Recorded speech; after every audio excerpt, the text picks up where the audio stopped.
Right, well, hello again. Somebody was asking if I would do a video just showing the controls on the Zetor 5711. Can't remember your name, because I'm terrible with names, but I do like your garden railway. That's quite smart, that is.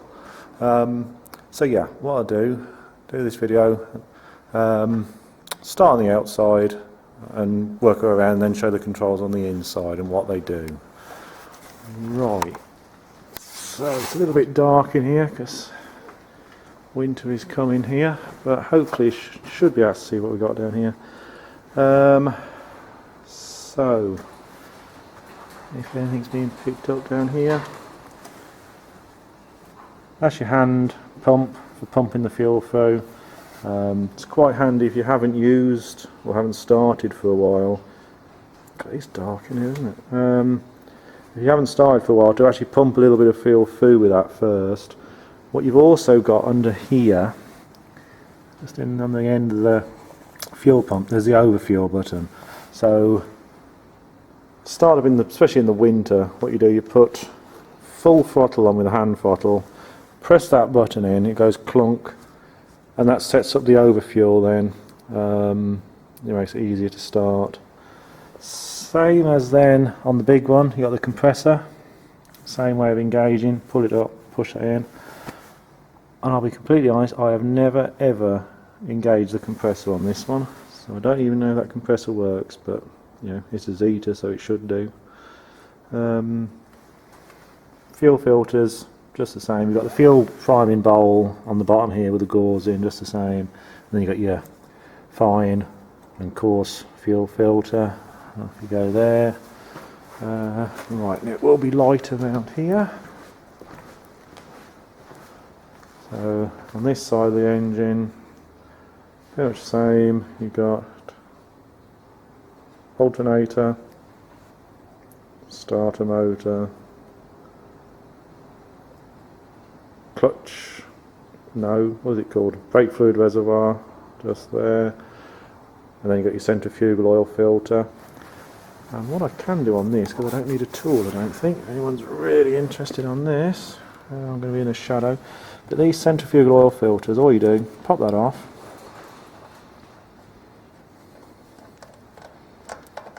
Take that off, put it up there. Take your cover off. Put that up there. Alright, make sure that O-ring drops back in. And not drops down into the engine.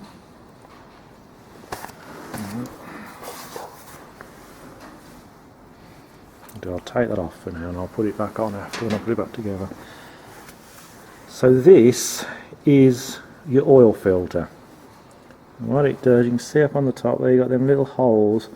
The oil pressure is forced through it, causes it to spin very, very fast, and causes the oil particles to get stuck on the inside of this.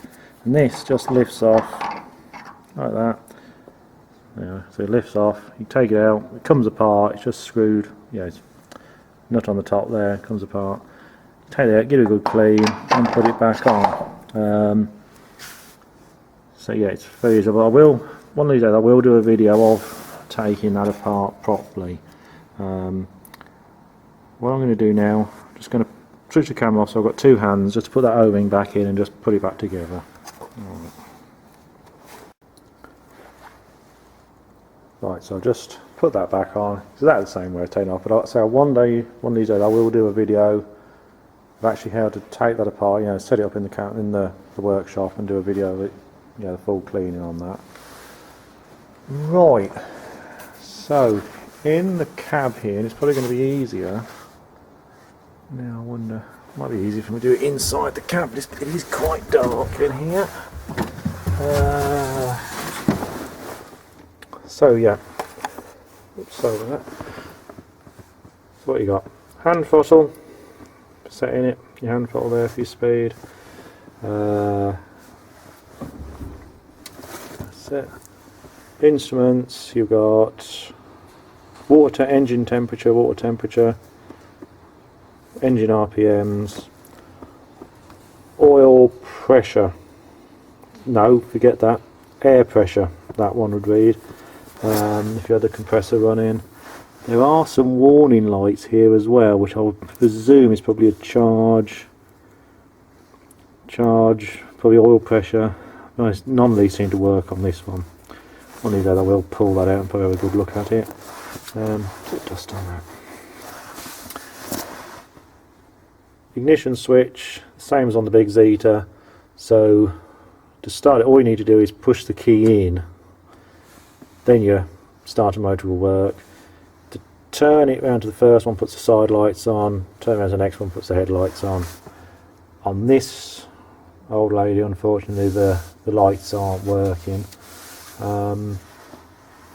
This here is for your indicators, so one way one side, one way the other. Press it in, does the horn. Again, indicators on this one don't work. Button on the side here is for your starter, firing it up. This lever here is the emergency stop, and it is an emergency stop.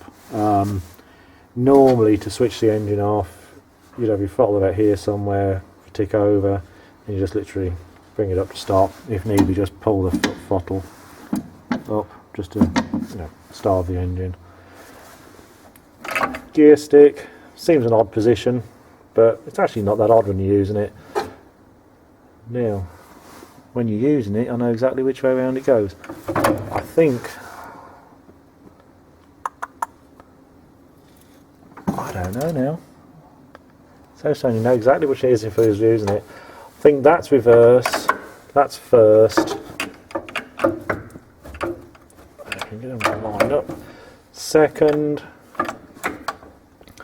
down for third, which we won't go in, and then, well, it was running. Then you go down and down again then for fourth, and up for fifth. That's back to front on this. Obviously without the engine running, they're not going to go in very easy. Right, now if the camera's going to pick any of this up, hopefully it will. So you've got foot throttle as normal, you've got your two brake pedals which are latched so you can again independently adjust them. Now this lever is the handbrake. Now this one here, I don't know if I can get a position, which looks exactly like a handbrake, is the hand clutch. Explain that in a few minutes. You then got two, it shows you from the drawing here, you've got two levers. This one on the right hand side is for your transfer box for your high and low ratio. So if it's right up here, high, it might move, probably won't with the engine, that's it, neutral, low ratio then. And then this other one, which looks like identical, is for your hydraulic and your PTO. So pushed right down to the bottom is hydraulics on but PTO off. Next position up is hydraulics and PTO on. Next position up is hydraulics and PTO off. And right up to the top is ground speed. I think it's hydraulics on and ground speed, and basically what then happens is the PTO shaft speed is matched to the gear speed. So I think the only time that really gets used is if you like fertiliser spreading or probably muck spreading. And obviously the faster you go, the faster you'd want the implement running to be throwing the, the stuff that needs spreading out. That's on this side, clutch pedal. Standard one stage clutch. I will explain the clutches in a second, but I'll run for the other controls first. Control down there, see that little pedal on the heel? That's for your diff lock. So if you've got one wheel spinning, push that down and it will lock your back axle together. Again, I think like the big one, if you do lock it in, it will stay held down until you come off load if you like. And that's that. And then I'll get out now. Shall I see? Oops. Oh. So it is very grimy and dark in here. This big lever, which goes in an arc movement, like that, is for the PTO speed. Most tractors of this size run at 540 RPM, which is where that's set to now. If you spin it all the way around 180 degrees into another, that puts the PTO shaft to 1000 RPM. And the one that he was asking about under here in the groove, this little one here, hang on, I'm in the way, this lever here, that seems to control the hydraulic flow. I'll come back to that again in a second. To see if I explain the other bits, it will make more sense. On the side here, you've got two quadrant levers. The one, as you see into the well, the outer one, I should say. The outside one is actually, just to be confusing, the inner circuit control lever. The one that's on the inside is the outer circuit. Basically, the inner circuit is that big hydraulic ram which is inside the casing that controls your lift. So moving that one actually controls the lift up and down. And the other one then, the outer circuit, is anything you've got connected up to the hydraulics, the spool valve. So again, if you had a trailer on here, you'd push it that way, puts oil to the trailer, that's neutral, bring it down without moving the other one ideally, and that lowers it. And then what you've got a couple of, it's not really showing it, it's very dark in here, but you've got a couple of nuts effectively, so you can actually lock that up, and so it holds it into that position for supplying, like say the back actor then or something like that. That lever under the seat, what it does, it diverts the oil flow between the inner and the outer circuit. So if you have got an implement mounted, you'd normally have it set different to what it is now, slide it round I think, and that would supply the most of the oil to the inner circuit but would still give you some flow to the outer circuit. If you was powering like for the back actor on there, and you didn't obviously, you know, if you set it down you don't need to use the inner circuit, then you put it to where it is now and that diverts all the oil flow then to the outer circuit. So that's what that lever's for. With the two clutches, the idea of having two clutches there is years and years ago apparently tractors just used to have one clutch, so the power would come from the engine for the clutch to the gearbox, and then the hydraulics and the PTO was all run, you know, from that. And if you say grass cutting or whatever, you had your mower spinning away, at the end of the line you turn round, dip your clutch, turn round, back up to the edge of the field. Obviously the hydraulics would stop working, and so would the PTO. So then as you put your foot back down or lifted off the clutch and started moving forward, then the hydraulics would come on and the blades would spin up, which was obviously awkward because it was always stop-starting all the time. So they then come out with what's called live drive hydraulics, and it had a two-stage clutch then. So things like the old Ford Super Majors, that sort of thing, Super Dexters. As you put your foot on the clutch, you'd feel it fairly heavy, and then a resistance, and then very heavy. And the idea of it, the first part of the stage was the conventional clutch, if you like, for your travel, your forward travel, and that second harder stage was for the hydraulics and PTO. So if you, as you backed up to the field, you only use the first stage, turn round, keep the hydraulics and all that running. And what Zetors do, I presume still do on the newer ones, I don't know, but they actually have two separate clutches. So you've got your foot clutch, which is purely for your, you know, travel, for your, you know, your gears there for your movement, and the hand clutch is purely for engaging and disengaging the hydraulics and the PTO, and they completely separate. Presumably somewhere in this area where your clutch is and your bell housing, there's got to be two very separate clutch plates. So no idea how it works, but you know, they have two clutches. They have a foot clutch and a hand clutch. On the back here, then, it's a standard, 3-point linkage, exactly the same as on the big one. What you probably have noticed on here, I've actually got two hydraulic. One is fed off that outer circuit one, which is a pressurised line. The other one here goes up. If you notice, all it's doing is running through here and just dropping into a fitting on top of the gearbox, and it literally is oil just pouring in it back into the top of the gearbox. It doesn't have a separate return like the big one does. But yeah, that's pretty much the key points on it. And so the controls, the actual positioning on the controls on this one are pretty much the same as where they are on the big one. There's not a lot of difference in it. They're all roughly the same layout, and all do the same job, which is quite nice. They're quite standard, these 4-cylinder ones. But yeah, hopefully that was I wouldn't say enjoyable, but useful. And thank you for watching. And yeah, we'll put some more up soon. Thank you.